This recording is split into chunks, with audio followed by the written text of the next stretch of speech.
Okay, my beautiful girls, I love you very much. I am not able to be here tonight because I am at work, but I still want to do family reading time. So get comfy and snuggle up to each other and know that I love you very, very much. And we are going to start with Psalm 13 because we're on 13 now. Pretty impressive. So here we go. Long enough, God. You've ignored me long enough. I've looked at the back of your head long enough. Long enough I've carried this ton of trouble, lived with a stomach full of pain. Long enough my arrogant enemies have looked down their noses at me. Take a look at me, God. My God, I want to look life in the eye, so no enemy can get the best of me or laugh when I fall on my face. I've thrown myself headlong into your arms. I'm celebrating your rescue. I'm singing at the top of my lungs. I'm so full of answered prayers. I think that's pretty awesome. I'm so full of answered prayers.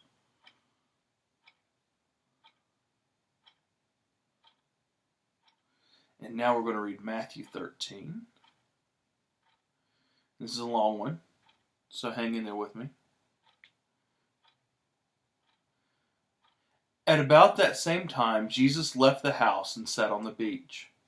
In no time at all, a crowd gathered around the shoreline, forcing him to get into a boat. Using the boat as a pulpit, he addressed his congregation, telling stories. What do you make of this? A farmer planted seed. As he scattered the seed, some of it fell on the road, and birds ate it. Some of it fell in the gravel. It sprouted quickly, but didn't put down roots, so when the sun came out, it withered just as quickly. Some fell in the weeds. As it came up, it was strangled by the weeds. But some fell on good earth, and it produced a harvest beyond his wildest dreams. Are you listening to this? Really listening? The disciples came up and asked, "Why do you tell stories?" He replied, "You've been given insight into God's kingdom. You know how it works. Not everybody has this gift, this insight. It hasn't been given to them.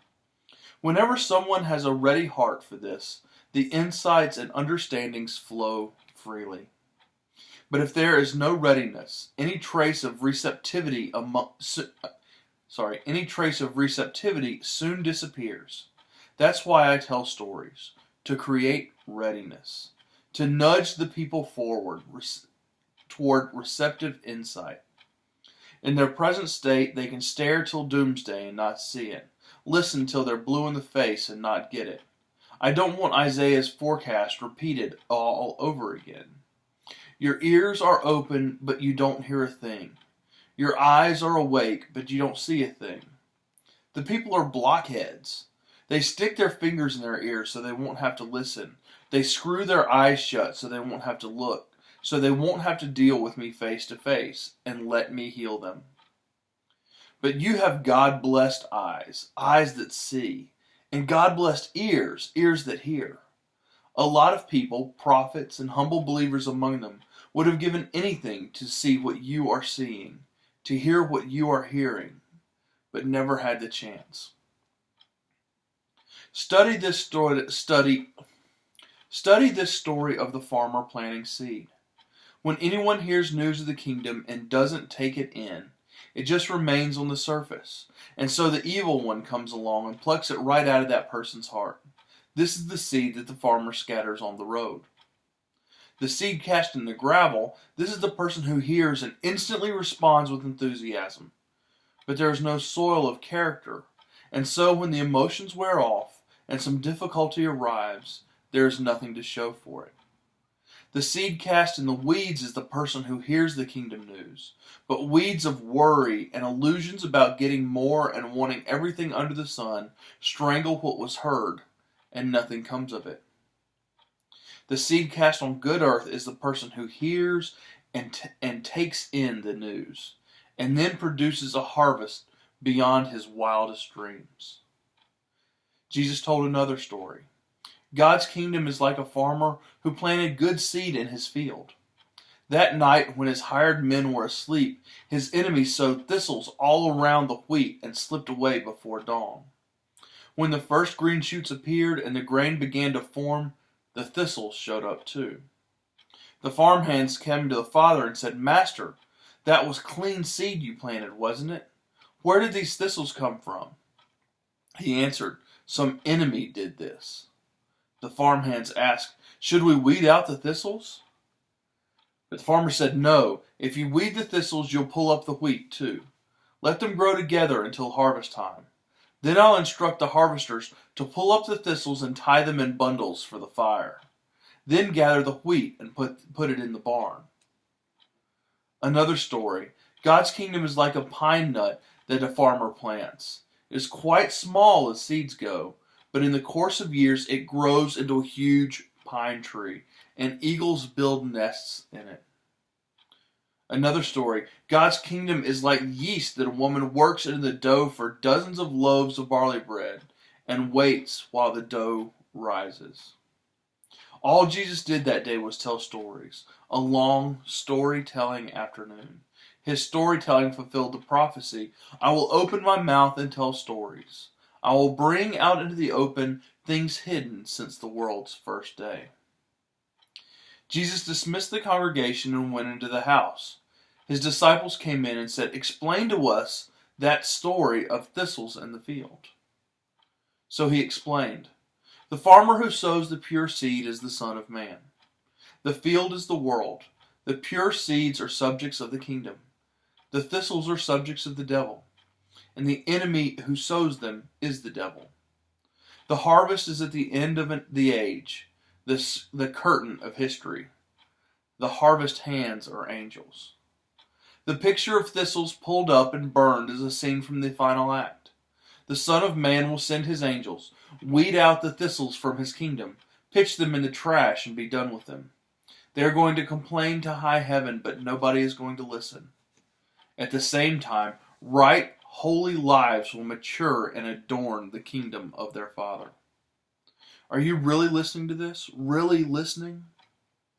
God's kingdom is like a treasure hidden in a field for years and then accidentally found by a trespasser. The finder is ecstatic, "What a find!" and proceeds to sell everything he owns to raise money and buy the field. Or, God's kingdom is like a jewel merchant on the hunt for excellent pearls.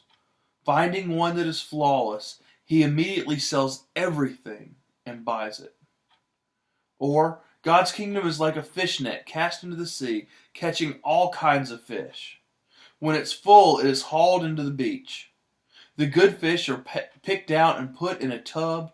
Those unfit to eat are thrown away. That's how it will be when the curtain comes down on history. The angels will come and cull the bad fish and throw them out in the garbage. There will be a lot of desperate complaining, but it won't do any good. Jesus asked, "Are you starting to get a handle on all this?" And they answered, "Yes." He said, "Then you see how every student well trained in God's kingdom is like the owner of a general store who puts his hands on anything you need, old or new, exactly when you need it." When Jesus finished telling these stories, he left there, returned to his hometown, and gave a lecture in the meeting house. He made a real hit, impressing everyone. "We had no idea he was this good," they said. "How did he get so wise, get such ability?" But in the next breath, they were cutting him down. "We've known him since he was a kid. He's the carpenter's son. We know his mother, Mary. We know his brothers, James and Joseph, Simon and Judas. All his sisters live here. What does he think he is?" They got their noses all out of joint. But Jesus said, "A prophet is taken for granted in his hometown and his family." He didn't do many miracles there because of their hostile indifference. So that is Matthew 13. And now we're going to switch over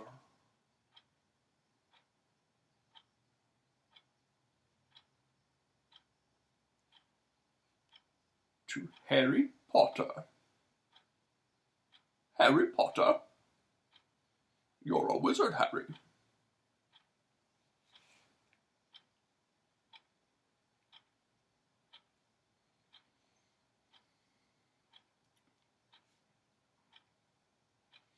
Okay, so we're still on the train on the way to Hogwarts, right? And Ron and Harry are hanging out in the car. And I think maybe Hermione's just no, never mind. She showed up earlier and then left. I think it's just Ron and Harry in the car. But we'll keep figuring it out. Don't fall asleep.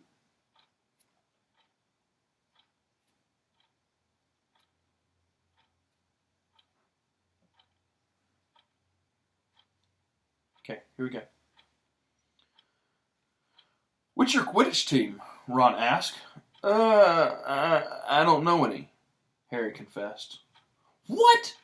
Ron looked dumbfounded. Oh, you wait. It's the best game in the world. And he was off, explaining all about the 4 balls and the positions of the 7 players, describing famous games he'd been to with his brothers and the broomstick he'd like to get if he had the money.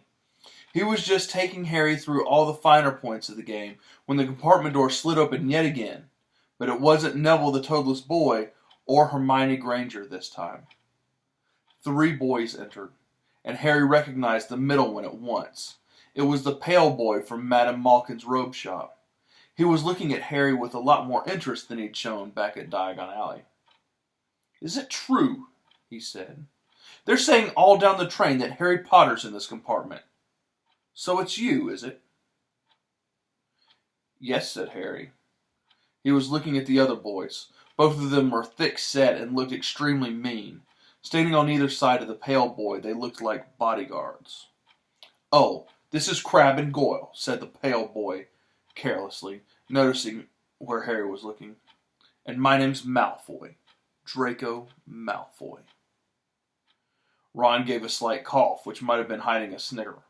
Draco Malfoy looked at him. "Think my name's funny, do you? No need to ask who you are. My father told me all the Weasleys have red hair, freckles, and more children than they can afford." He turned back to Harry. "You'll soon find out some wizarding families are much better than others, Potter. You don't want to go making friends with the wrong sort. I can help you there." He held out his hand to shake Harry's, but Harry didn't take it. "I think I can tell who the wrong sort are for myself, thanks," he said coolly. Draco Malfoy didn't go red, but a pink tinge appeared at his pale cheeks. "I'd be careful if I were you, Potter," he said slowly. "Unless you're a bit politer, you'll go to the same way as your parents. They didn't know what was good for them, either. You hang around with riffraff like the Weasleys and that Hagrid, and it'll rub off on you." Both Harry and Ron stood up. "Say that again," Ron said, his face as red as his hair. "Oh, you're going to fight us, are you?" Malfoy sneered. "Unless you get out now," said Harry, more bravely than he felt, because Crabbe and Goyle were a lot bigger than him or Ron. But we don't feel like leaving, do we, boys? We've eaten all our food, and you still seem to have some." Goyle reached toward the chocolate frogs next to Ron. Ron leapt forward, but before he'd so much as touched Goyle, Goyle let out a horrible yell. Scabbers the rat was hanging off his fingers, sharp little teeth sunk deep into Goyle's knuckle. Crabbe and Malfoy backed away as Goyle swung Scabbers round and round, howling, and when Scabbers finally flew off and hit the window, all 3 of them disappeared at once. Perhaps they thought there were more rats lurking around in the suites, or perhaps they'd heard footsteps because a second later Hermione Granger had come in. "What has been going on?" she said, looking at the sweets all over the floor and Ron picking up Scabbers by his tail. "I think he's been knocked out," Ron said to Harry. He looked closer at Scabbers. "No, I don't believe it. He's gone back to sleep." And so he had. "You've met Malfoy before?" Harry explained about their meeting in Diagon Alley. "I've heard of his family," said Ron darkly. "They were some of the first to come back to our side after you-know-who disappeared. Said they'd been bewitched. My dad doesn't believe it. He said Malfoy's father didn't need an excuse to go over to the dark side." He turned to Hermione. "Can we help you with something?" "You'd better hurry up and put your robes on. I've just been up to the front to ask the conductor, and he says we're nearly there. You haven't been fighting, have you? You'll be in trouble before we get there." "Scabbers has been fighting, not us," said Ron, scowling at her. "Would you mind leaving us while we changed?" "All right. I only came in here because people outside are behaving very childlessly, racing up and down the corridors," said Hermione in a sniffy voice. "And you've got dirt on your nose, by the way. Did you know that?" Ron glared at her as she left. Harry peered out the window. It was getting dark. He could see mountains and forest under a deep purple sky. The train did seem to be slowing down. He and Ron took off their jackets and pulled on their long black robes. Ron's were a bit short for him. You could see his sneakers underneath them. A voice echoed through the train. "We'll be reaching Hogwarts in 5 minutes' time. Please leave your luggage on the train. It will be taken to the school separately." Harry's stomach lurched with nerves, and Ron, he saw, looked pale under his freckles. They crammed their pockets with the last of the sweets and joined the crowd thronging to the corridor. The train slowed right down and finally stopped. People pushed their way toward the door and out onto a tiny, dark platform. Harry shivered in the cold night air. Then a lamp came bobbing over their heads of the students, and Harry heard a familiar voice. First years, over here, all right there." "Harry?" Hagrid's big, hairy face beamed in over the sea of heads. "Come on, follow me. Just any more first years? Mind your step now. First years, follow me." Slipping and stumbling, they followed Hagrid down what seemed to be a steep, narrow path. It was so dark on either side of them that Harry had thought there must be thick trees there. Nobody spoke much. Neville, the boy who kept losing his toad, sniffled once or twice. "You'll get your first sight of Hogwarts in a sec," Hagrid called over his shoulder. "Just round this bend here." There was a loud "Ooh." The narrow path had opened suddenly into the edge of a great black lake. Perched atop a high mountain on the other side, its windows sparkling in the starry sky, was a vast castle with many turrets and towers. "No more'n 4 to a boat," Hagrid called, pointing to a fleet of little boats sitting in the water by the shore. Harry and Ron were followed to their boat by Neville and Hermione. "Everyone in?" shouted Hagrid, who had a boat to himself. "Right then. Forward!"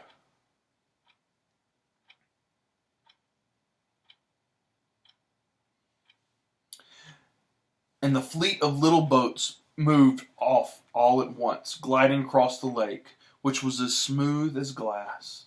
Everyone was silent, staring up at the great castle overhead. It towered over them as they sailed nearer and nearer to the cliff on which it stood. "Heads down!" yelled Hagrid as the first boats reached the cliff. They all bent their heads, and the little boats carried them through a curtain of ivy that had a wide opening on the cliff face.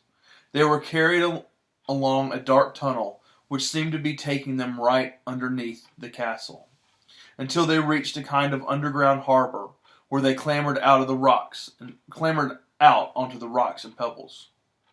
"Oi, you there! Is this your toad?" said Hagrid, who was checking his boats as people climbed out of them. "Trevor!" cried Neville blissfully, holding out his hands. Then they clambered up a passageway in the rock after Hagrid's lamp, coming out at last onto a smooth, damp grass right in the shadow of the castle. They walked up a flight of stone steps and crowded around a huge oak front door. "Everyone here? You there, still got your toad?" Hagrid raised a gigantic fist and knocked 3 times on the castle door. And that's the end of the chapter. But we started sort of in the middle of the chapter, and I promised you a little bit longer reading time. So, if you've been good, Mom, you can continue letting it play. If you're cranky, Mom, stop it, and we'll finish it up later.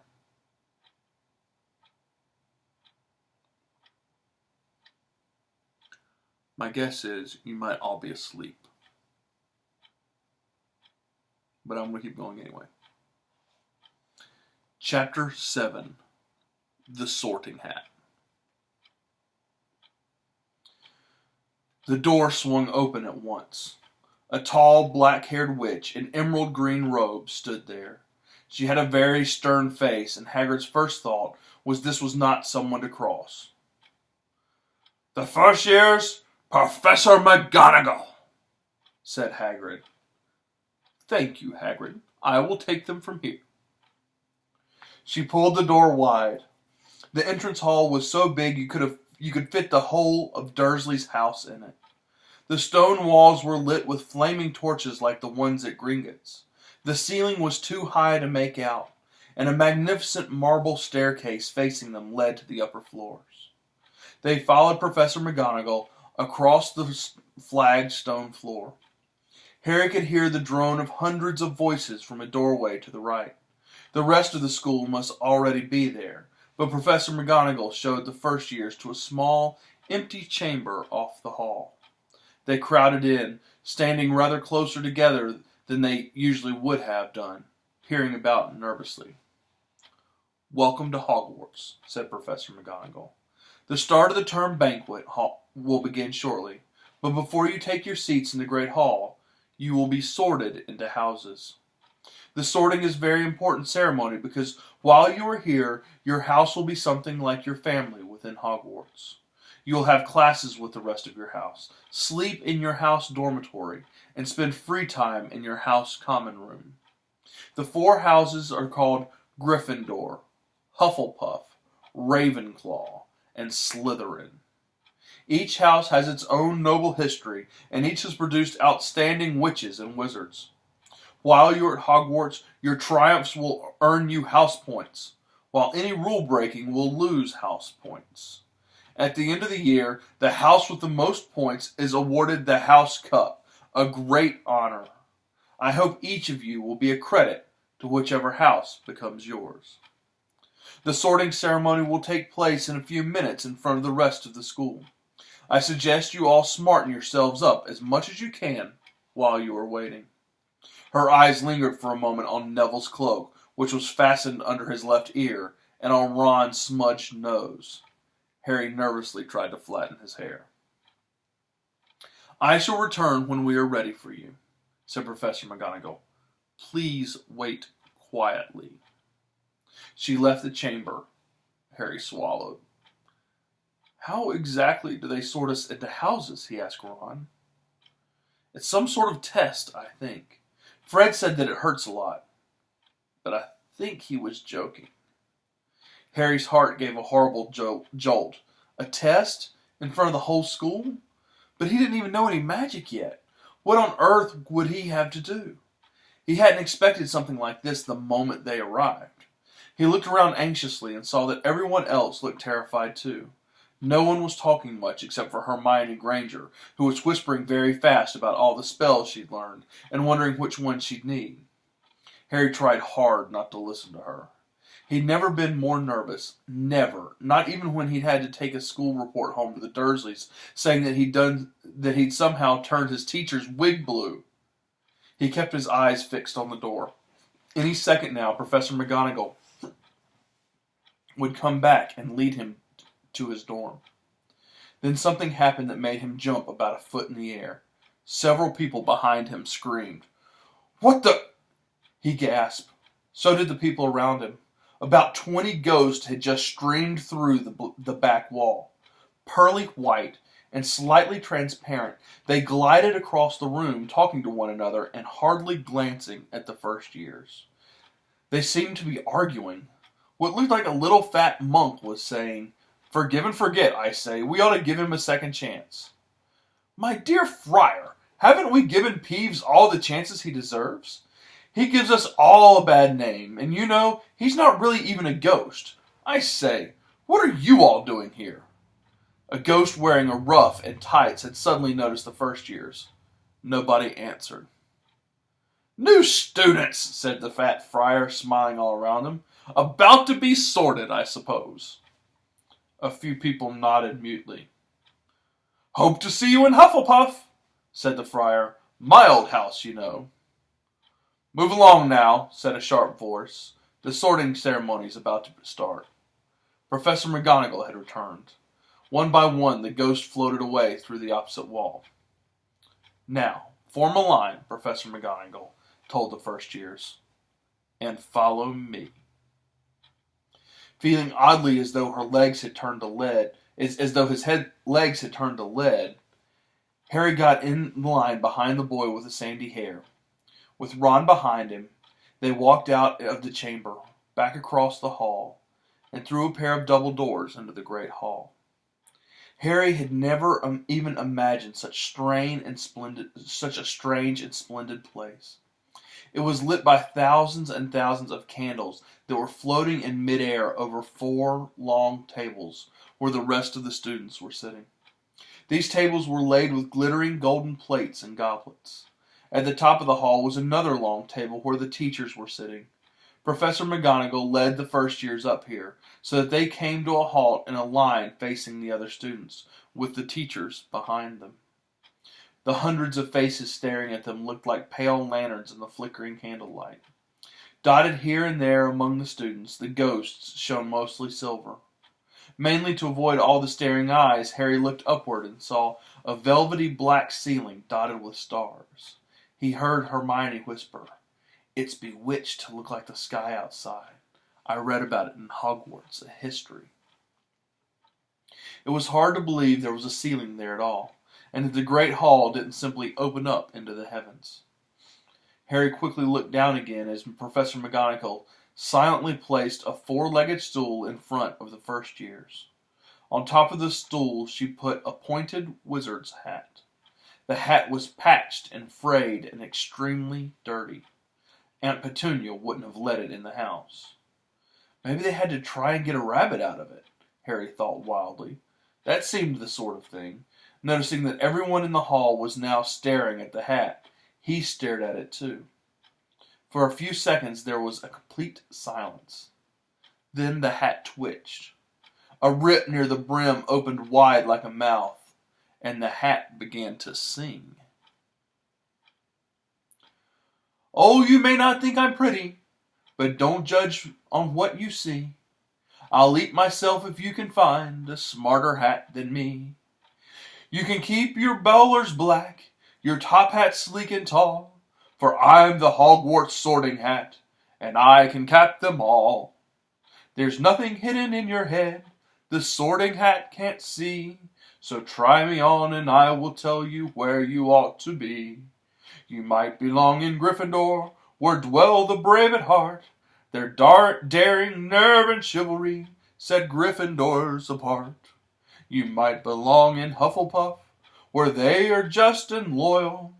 Those patient Hufflepuffs are true and unafraid of toil. Or yet in wise old Ravenclaw, if you've a ready mind, where those of wit and learning will always find their kind. Or perhaps in Slytherin, you'll make your real friends. Those cunning folks use any means to achieve their ends. So put me on, don't be afraid, and don't get in a flap. You're in safe hands, though I have none, for I'm a thinking cap." The whole hall burst into applause as the hat finished the song. It bowed to each of the 4 tables, and then became quite still again. So we've just got to try on the hat," Ron whispered to Harry. "I'll kill Fred. He was going on about wrestling a troll." Harry smiled weakly. Yes, trying on the hat was a lot better than having to do a spell, but he did wish they could have tried it on without everyone watching. The hat seemed to be asking rather a lot.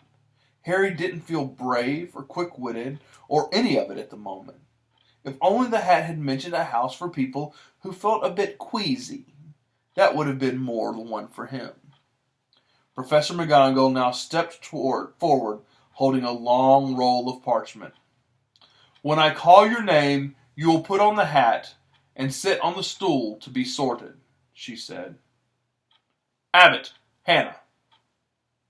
A pink-faced girl with blonde pigtails stumbled out of line, put on the hat, which fell right down over her eyes, and sat down. A moment's pause. "Hufflepuff!" shouted the hat. The table on the right cheered and clapped as Hannah went to sit down at the Hufflepuff table. Harry saw the ghost of the fat friar waving merrily at her. "Bones, Susan." "Hufflepuff!" shouted the hat again, and Susan scuttled off to sit next to Hannah. "Boot, Terry." "Ravenclaw!" The table second from the left clapped this time. Several Ravenclaws stood up to shake hands with Terry as he joined them. "Brocklehurst, Mandy," went to Ravenclaw too. But Brown, Lavender, became the first new Gryffindor, and the table on the far left exploded with cheers. Harry could see Ron's twin brothers catcalling. Bulstrode, Millicent, then became a Slytherin. Perhaps it was Harry's imagination. After all he'd learned about Slytherin. But he thought they looked like an unpleasant lot. He was starting to feel definitely sick now. He remembered being picked for teams during gym at his old school. He had always been last to be chosen. Not because he was no good, but because no one wanted Dudley to think they liked him. "Finch Fletchley, Justin." "Hufflepuff!" Sometimes, Harry noticed, the hat shouted out the house at once. But others it took a little while to decide. Finnegan Seamus, the sandy-haired boy next to Harry in line, sat on the stool for almost a whole minute before the hat declared him a Gryffindor. "Granger, Hermione." Hermione almost ran to the stool and jammed the hat eagerly on her head. "Gryffindor!" shouted the hat. Ron groaned. A horrible thought struck Harry, as horrible thoughts always do when you're very nervous. What if he wasn't chosen at all? What if he just sat there with a hat over his eyes for ages, until Professor McGonagall jerked it off his head and said there had obviously been a mistake and he'd better get back on the train? While Neville Longbottom, the boy who kept losing his toad, was called, he fell over on his way to the stool. The hat took a long time to decide with Neville, when it finally shouted, "Gryffindor!" Neville ran off, still wearing it, and had to jog back amid gales of laughter to give to McDougal Morag. Malfoy swaggered forward when his name was called, and got his wish at once. The hat had barely touched his head when it screamed, "Slytherin!" Malfoy went to join his friends, Crabbe and Goyle, looking pleased with himself. There weren't many people left now. Moon, Knott, Parkinson, then a pair of twin girls, Patil and Patil, then Perks, Sally Ann, and then at last, Potter, Harry. As Harry stepped forward, whispers suddenly broke out like little hissing fires over the hall. "Potter, did she say? The Harry Potter?" The last thing Harry saw before the hat dropped over his eyes was the hall full of people craning to get a good look at him. Next second he was looking at the black inside of the hat. He waited. Said a small voice in his ears. "Difficult. Very difficult. Plenty of courage, I see. Not a bad mind, either. There's talent. Oh, my goodness, yes. And a nice thirst to prove himself. Now that's interesting. So where shall I put you?" Harry gripped the edges of the stool and thought, "Not Slytherin, not Slytherin." "Not Slytherin, eh?" said the small voice. "Are you sure? You could be great, you know. It's all here in your head, and Slytherin will help you on the way to greatness. No doubt about that. No? Well, if you're sure, better be Gryffindor!" Harry heard the hat shout the last word to the whole hall. He took off the hat and walked shakily towards the Gryffindor table. He was so relieved to have been chosen and not put in Slytherin. He hardly noticed that he was getting the loudest cheer yet. Percy, the prefect, got up and shook his hand vigorously, while the Weasley twins yelled, "We got Potter! We got Potter!" Harry sat down opposite the ghost in the rough he had seen earlier. The ghost patted his arm, giving Harry the sudden, horrible feeling he just plunged into a bucket of ice-cold water. He could see the high table properly now. At the end nearest him sat Hagrid, who caught his eye and gave him a thumbs up. Harry grinned back. And there, at the center of the high table, in a large gold chair, sat Albus Dumbledore. Harry recognized him at once from the card he'd gotten out of the chocolate frog on the train. Dumbledore's silver hair was the only thing on the whole hall that shone as brightly as the ghost's. Harry spotted Professor Quirrell, too, the nervous young man from the leaky cauldron. He was looking very peculiar in a large purple turban. And now there were only 4 people left to be sorted. Thomas, Dean, a black boy even taller than Ron, joined Harry at the Gryffindor table. Turpin, Lisa, became a Ravenclaw, and then it was Ron's turn. He was a pale green by now. Harry crossed his fingers under the table, and a second later the hat shouted, "Gryffindor!" Harry clapped loudly with the rest as Ron collapsed into the chair next to him. "Well done, Ron. Excellent," said Percy Weasley pompously across the hall, as Zabini Blaze was made a Slytherin. Professor McGonagall rolled up her scroll and took the sorting hat away. Well, that's enough for tonight. I love you, I love you, and I love you, my 3 beautiful girls. Go to sleep, and I'll see you in the morning. I'm very proud of all of you, and I love you all very much.